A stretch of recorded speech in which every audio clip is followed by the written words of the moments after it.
नमस्कार, मैं अशोक सैनी आप सभी का पीसी क्लासेज अबनेरी यूट्यूब चैनल पर स्वागत करता हूं।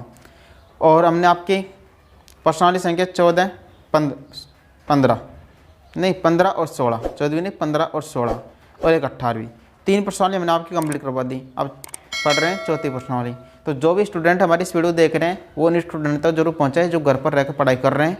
तो चलते हैं, अब आ गया ना। देखो प्रश्नावली संख्या 4 आपकी ये दो चर वाले रेखीय समीकरण एम एस समीकरण, ठीक है। अब देखो पहले अपन ये पढ़ेंगे दो चर वाले रेखीय समीकरण, ठीक है। फिर आगे आपके पास एस समीकरण, वो 4.2 में आएगा, उसको बाद में बताएंगे, है ना। अब दो चर वाले रेखीय समीकरण क्या होता है पहले अपन ये देखेंगे, फिर उसके हल कब होते हैं, कैसे निकालते हैं इसके हल, आगे देखेंगे इलेक्ट्रिक कंडीशन क्या होती है, तो ऑप्शन देखेंगे। तो पहले तो अपन देखते हैं कि दो चर वाले रेखीय समीकरण होते क्या हैं।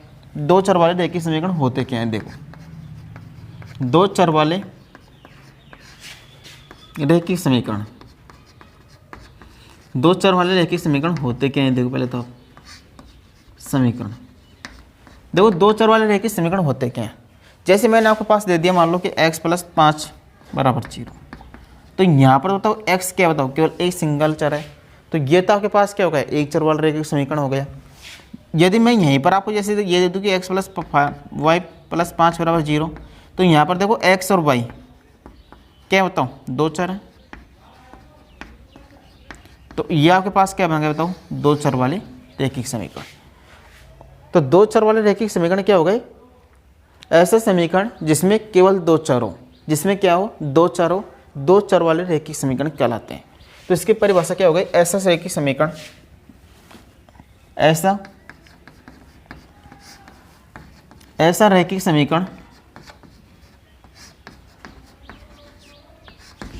जिसमें केवल दो चर हैं,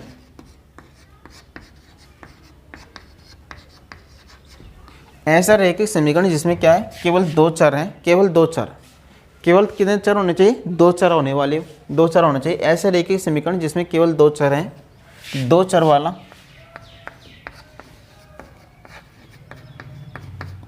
वाला रेखीय समीकरण कहलाता है। क्या कहलाएगा वो, दो चर वाला रेखीय समीकरण। जैसे फॉर एग्जांपल, जैसे मैं आपको बताना चाहूँ, जैसे मान लो x + y = 5। अब बताओ यहाँ पर क्या है, x और y के दो चर हैं, तो ये क्या हो गए, दो चर वाला रेखीय समीकरण। जैसे मान लो दूसरा एग्जाम्पल 2x + 3y = 0। इसमें बताओ x और y क्या है, बताओ दो चर हैं, और 2 और 3 तो क्या है, कांस्टेंट राशि है। तो ये आपके पास क्या हो गया, दो चर वाला रेखीय समीकरण। इतना शायद आप समझ पाए होंगे। तो दो चर वाले रेखीय समीकरण की परिभाषा क्या हो गई, ऐसा समीकरण जिसमें केवल दो चर हो, क्या कहलाएगा, दो चर वाला रेखीय समीकरण कहलाएगा। फॉर एग्जाम्पल जैसे x + y = 5 है, दूसरा एग्जाम्पल 2x + 3y = 0 है। यह x और y क्या है, बताओ दो चर हैं। फिर आगे देखो इसमें आप, है ना, अब देखो यहाँ से आप, अब देखो इसका दो चर वाले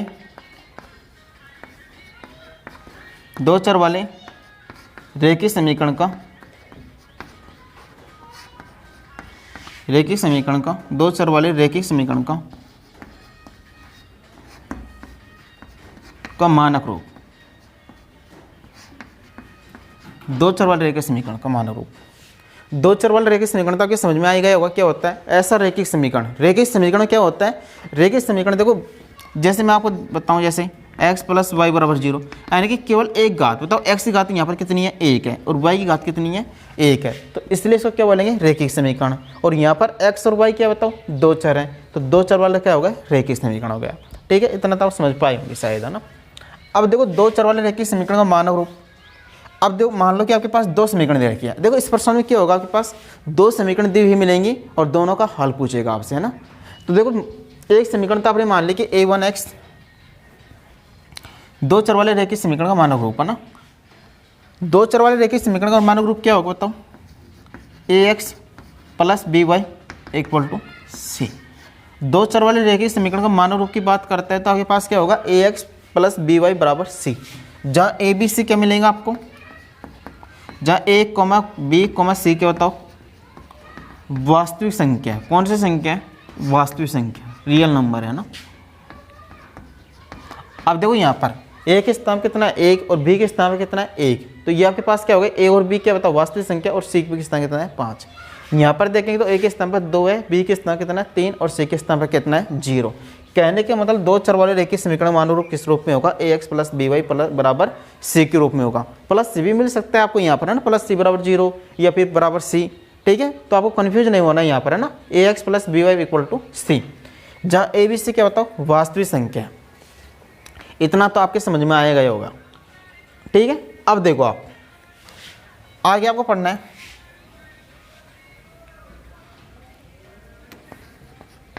दो चर वाले रैखिक समीकरण निकाय के, दो चर वाले रैखिक समीकरण निकाय का हल। देखो दो चर वाले युगपत रेखीय समीकरण, यहाँ पर एक शब्द लेना युगपत, ठीक है। दो चर वाले युगपत रेखीय समीकरण निकाय का हल। अब देखो 9th क्लास में आपने पढ़ा होगा, 9th क्लास के अंदर जैसे मैंने आपको दे दिया मान लो 2x plus 3y equal to 5, एक दे दिया मान लो मैंने आपको 3x plus 5y equal to 15। जैसे मैंने दो समीकरण दे दिए, आपको मैंने पूछा कि x और y का मान निकालो, तो आपने एक तो 9th क्लास में विधि पढ़ी होगी, कौन सी बताओ, प्रतिस्थापन विधि निकालने के हल है ना। तो बताओ एक तो आपने कौन सी पढ़ी है बताओ, प्रतिस्थापन विधि पढ़ी होगी। तो आपने कौन सी पढ़ी होगी, प्रतिस्थापन विधि। प्रतिस्थापन विधि में क्या करते हैं आप, चाहे तो आप इस समीकरण से चाहे इस समीकरण से एक का मान निकाल लो, जैसे x का मान निकाल लो और x का मान को यहाँ पर रख दो आप, या फिर y का मान को निकाल कर यहाँ पर रख दो। तो आपने एक विधि कौन सी पढ़ी होगी, प्रतिस्थापन विधि। दूसरी आपने देखो दूसरी क्या पढ़ी होगी आपने, विलोपन विधि। दूसरी विधि कौन सी पढ़ी होगी आपने, विलोपन विधि। विलोपन विधि के अंदर क्या करते हैं आप, x या y के चर के y आपके पास x और y दो चर मिलेंगे, उनमें से एक के गुणांक सेम कर लो, चाहे तो x से कर लो चाहे फिर y के कर लो, और दोनों से या तो घटा दो या फिर जोड़ दो। कहने मतलब एक का विलोपन कर दो आप, तो वो आपके पास कौन सी विधि होती है, विलोपन विधि। तीसरी होती है आपके पास वज्र गुणा विधि। वज्र गुणा विधि, वज्र गुणा विधि के अंदर क्या करते हैं आप, देखो वज्र गुणा विधि आपने पढ़ी होगी, इसमें क्रॉस मल्टीप्लाई करते हैं आप है ना, वो आपने 9th क्लास में पढ़ चुके हैं। और यहाँ पर देखो इसकी चौथी विधि कौन सी है, ग्राफीय विधि। ग्राफीय विधि चौथी विधि कौन सी है, ग्राफीय विधि। और यहाँ पर आपको कौन सी विधि पढ़नी है, ग्राफीय विधि। देखो प्रतिस्थापन विधि तो आप पढ़ चुके हैं, विलोपन विधि भी आपने पढ़ ली 9th क्लास में, वज्र गुणा विधि भी आपने पढ़ ली 9th क्लास में। अब यहाँ पर आपको कौन किस विधि से हल करना है, ग्राफीय विधि से हल करना है। यहाँ तक आपके समझ में आ गया होगा। मैंने क्या बताया आपको, दो चर वाले रेखीय समीकरण की परिभाषा बताई है, इसका मानव रूप किस रूप में होता है, ए एक्स प्लस बी वाई बराबर सी के रूप में होता है। फिर आगे मैंने बताया कि दो चर वाले युगपत रेखीय समीकरण निकाय का हल प्रतिस्थापन विधि से निकाल सकते हैं आप, विलोपन विधि से निकाल सकते हैं, वज्र गुणा विधि से निकाल सकते हैं, ग्राफीय विधि से। प्रतिस्थापन विधि, विलोपन विधि, वज्र गुणा विधि तो आपने 9th क्लास में पढ़ ली, और यहाँ पर आपको कौन से पढ़ाएंगे, ग्राफीय विधि। ग्राफीय विधि भी आपने वहाँ पर पढ़ लिया हालांकि है ना, लेकिन यहाँ पर ही पढ़ाएंगे आपको, ठीक है, ग्राफीय विधि। अब देखो यहाँ से आप ग्राफीय विधि, अब देखो जैसे आपके पास दो समीकरण दे दिए है ना, माना दो समीकरण, जैसे आपके पास दे दी a1x plus b1y equal to c1। पहले समीकरण तो आपके पास क्या दे दी, a1x b1y बराबर c1, और दूसरी आपके पास दे दी a2x plus b2y equal to c2। आपके पास दो समीकरण दे रखे हैं, पहली समीकरण तो है a1x plus b1y equal to c1, दूसरे समीकरण a2x plus b2y equal to c2। आपके पास दो चर वाले रेखीय समीकरण कौन कौन सी दे रखी हैं, पहली तो दे रखी है आपके पास a1x प्लस b1y बराबर c1, दूसरी दे रखी है a2x plus b2y equal to c2, ठीक है। आपके पास दो समीकरण ये दे रखी हैं। अब सपोज करो आपके पास जो रूप है, मान लो कि a1 अपॉन a2 निकाल रहे हैं आप, b1 अपॉन b2 निकाल रहे हैं, b2 है ना, ये मान लो कि बराबर नहीं है, a1 अपॉन a2 का अनुपात b1 अपॉन b2 के बराबर नहीं है। अब देखो c1 अपॉन c2 बराबर हो भी सकता है और नहीं भी हो सकता, इस कंडीशन में दोनों केस संभव है ना। कहने मतलब a1 upon a2 is not equal to b1 upon b2 बराबर नहीं है, और C1/C2 बराबर हो भी सकता है और नहीं भी हो सकता, दोनों केस पॉसिबल है। तो यहाँ पर तो आपके पास क्या होगा बताओ, निकाय की बात करता है तो निकाय क्या होगी बताओ, समीकरण निकाय की क्या होगी, संगत होगी। निकाय क्या होगा, संगत। निकाय क्या होगा, संगत होगा। इस कंडीशन में हल आपके पास क्या मिलेगा, अद्वितीय। हल अद्वितीय।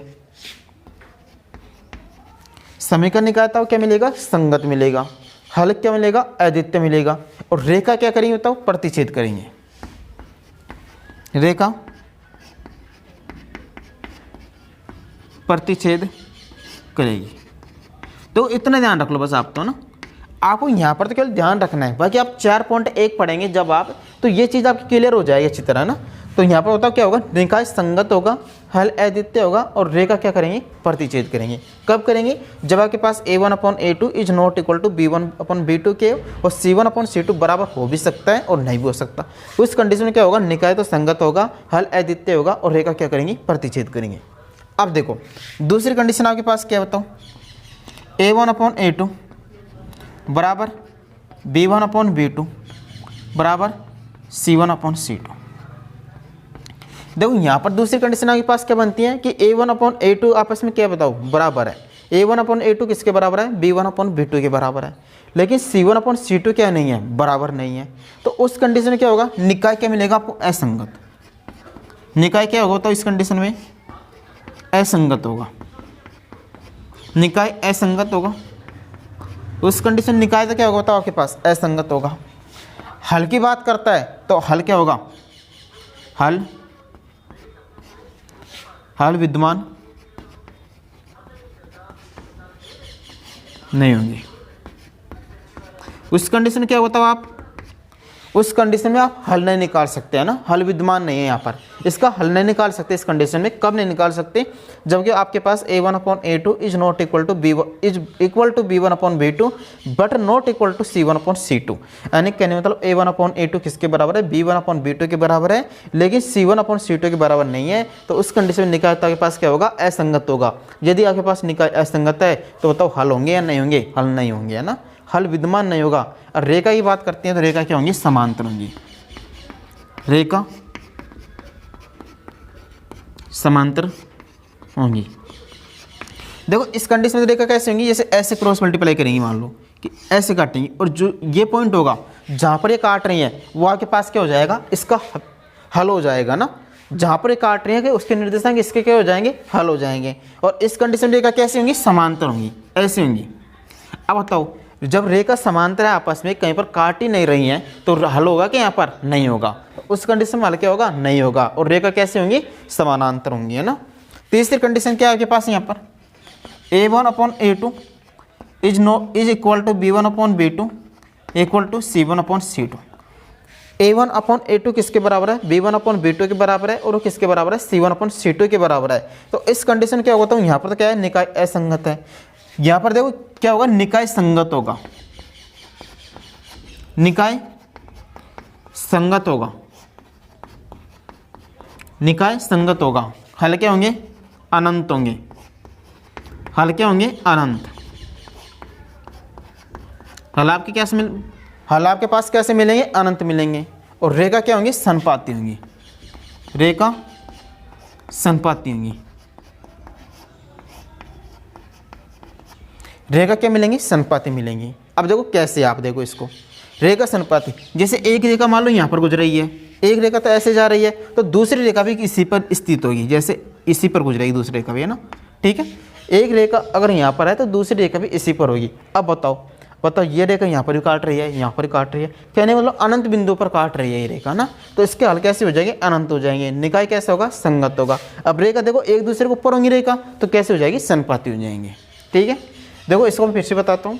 मैंने आपको दो चर वाले रेखा समीकरण की परिभाषा बताई, फिर आगे इसका मान रूप ax + by बराबर c, जहाँ a b से क्या बताओ, वास्तविक संख्या है।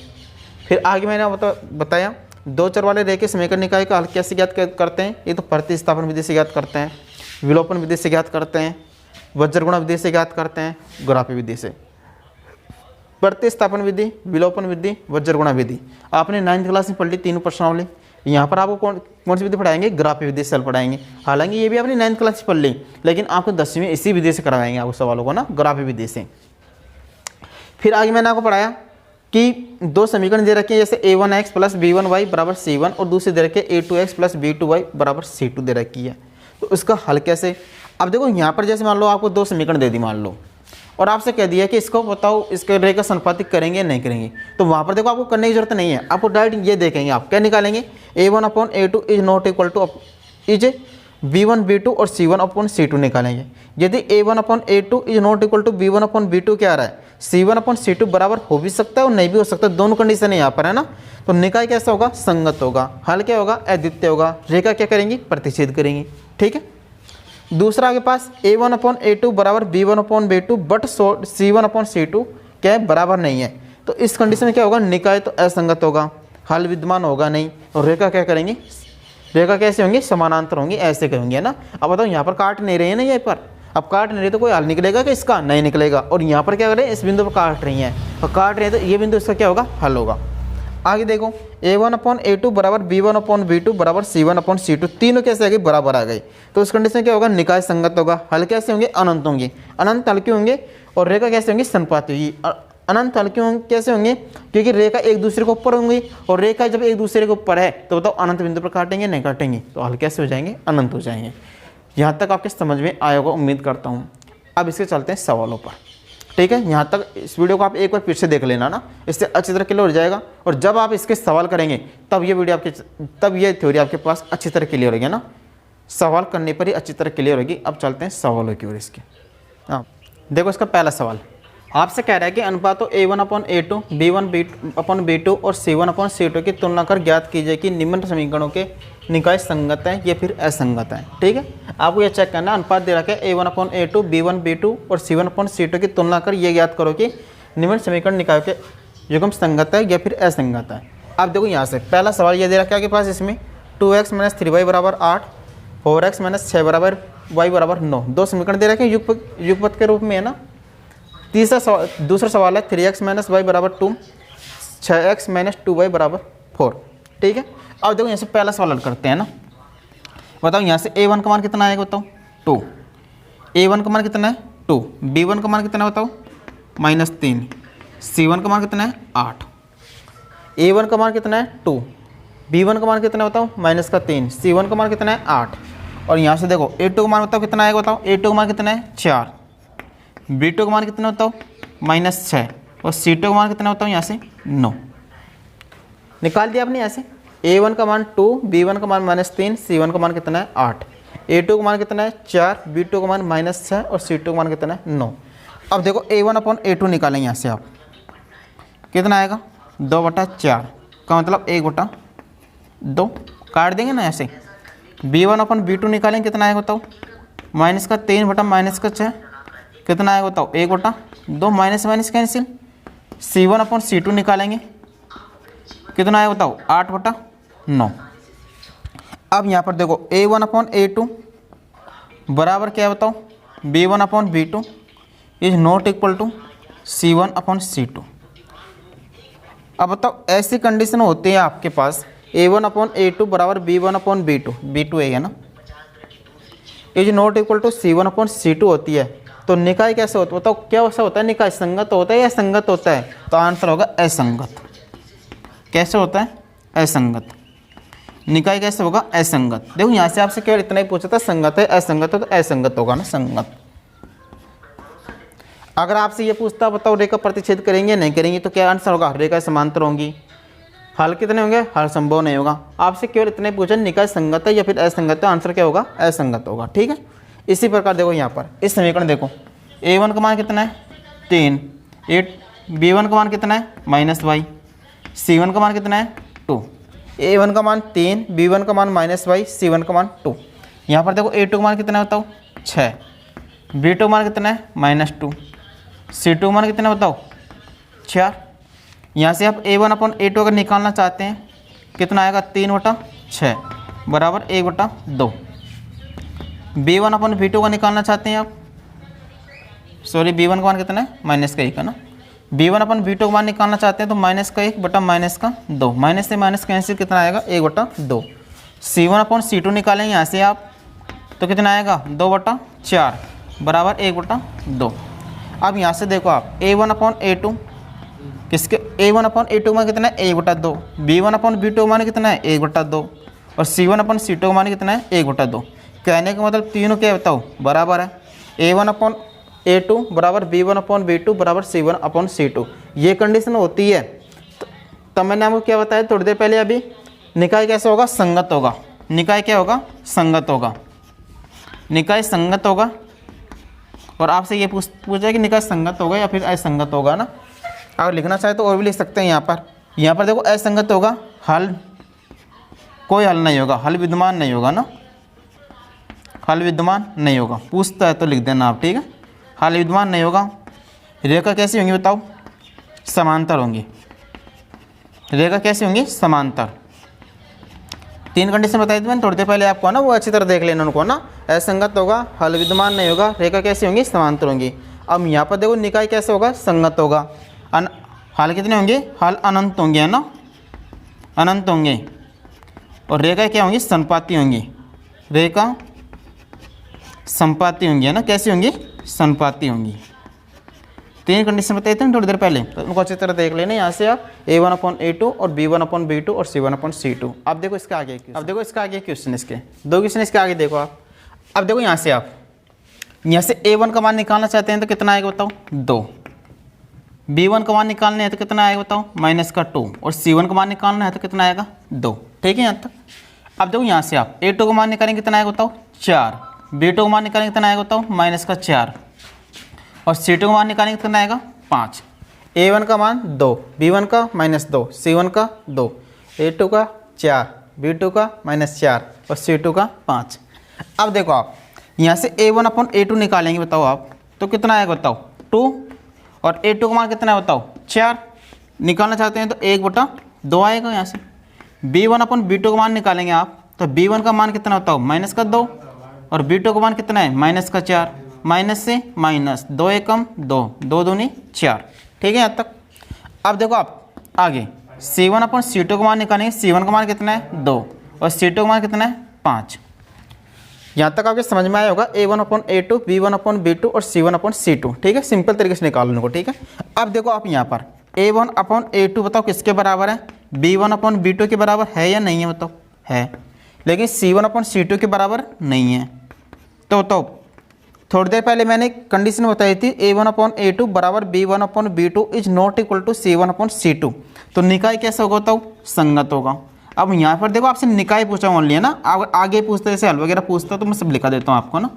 निकाय तो कैसा होगा संगत होगा। हल क्या होगा बताओ अद्वितीय होगा। इस कंडीशन में हल क्या होगा अद्वितीय, हल अद्वितीय। रेखा क्या होंगी बताओ प्रतिच्छेद करेंगे। रेखा कैसी होंगी प्रतिच्छेद करेंगे ना, प्रतिच्छेद करेगी, ठीक है इतना। अब आगे देखो यहाँ पर आप इसमें यहाँ पर देखो यहाँ से अगर मैं A1 का मान निकालना चाहता हूँ तो कितना आएगा बताऊँ 4/3। A2 का मान निकालना चाहता हूँ सॉरी B1 का कितना आएगा 2, C1 का मान कितना आएगा 8। A1 का मान देखो इसे गुणांक लिखने हैं आपको ना, 4/3 चिन्ह से इधर करने हैं। B1 का मान 2 और C1 का मान 8। यहाँ से आप निकालना चाहते हैं A2 का मान कितना आएगा 2, B2 का मान निकालना चाहते हैं तो कितना आएगा 3 और C2 का मान कितना आएगा 12, ठीक है। A2 का मान 4, B2 का मान 3, C2 का मान 12।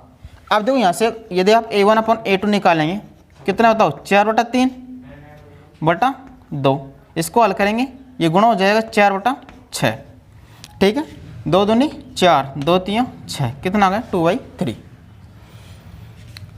B1 अपॉन B2 का मान निकालेंगे तो कितना आएगा बताओ 2/3। इसी प्रकार C1 अपॉन C2 का मान निकालेंगे आप तो C1 का मान कितना है 8 और C2 का कितना है 12। 4 से काटेंगे 4 दूनी 8 और 4 3 12। अब यहाँ से देखो A1 अपॉन A2 का मान कितना बताओ 2/3, B1 अपॉन B2 का मान कितना है 2/3 और C1 अपॉन C2 का मान कितना है 2/3। कहने को मतलब तीनों क्या बताओ बराबर है। अगर आपके पास ये कंडीशन है तो क्या होता है बताओ यहाँ पर निकाय कैसे होता है आपके पास संगत। निकाय क्या होता है संगत। अब देखो यहाँ पर आपसे संगति पूछा है ना, अगर और भी पूछता है इसमें जैसे रेखा पूछती हल पूछता है ऐसे, तो हल क्या होगा बताओ? अनंत होंगे इसमें। हल कैसे होंगे? अनंत होंगे। ठीक है। रेखा कैसे होंगे बताओ? सनुपाती होंगे ना, यानी कि एक दूसरे के ऊपर स्थित होंगे ना, सनुपाती होंगी। ठीक है। हल अनंत क्यों होंगे? क्योंकि ये रेखा सनुपाती होने के कारण अनंत बिंदु पर प्रतिच्छेद करेंगे तो हल कैसे हो जाएगा? अनंत हो जाएगा। और इसके हल निकाल रहे हैं इसलिए निकाय कैसे हो जाएगा? संगत हो जाएगा। उम्मीद करता हूँ पहला सवाल आपको अच्छी तरह समझ में आएगा होगा। अब आज के लिए इतना ही काफ़ी है। अब मिलते हैं नेक्स्ट क्लास में। जो भी स्टूडेंट हमारे इस वीडियो को देख रहे हैं वो इन स्टूडेंट तक जरूर पहुँचे जो घर पर रहकर पढ़ाई कर रहे हैं। इस लॉकडाउन के दौरान स्कूल और कोचिंग तो खुली है नहीं, तो घर पर रहकर पढ़ाई कर रहे हैं, तो उन तक वीडियो जरूर शेयर करो। Thank you. मिलते हैं अगली क्लास में।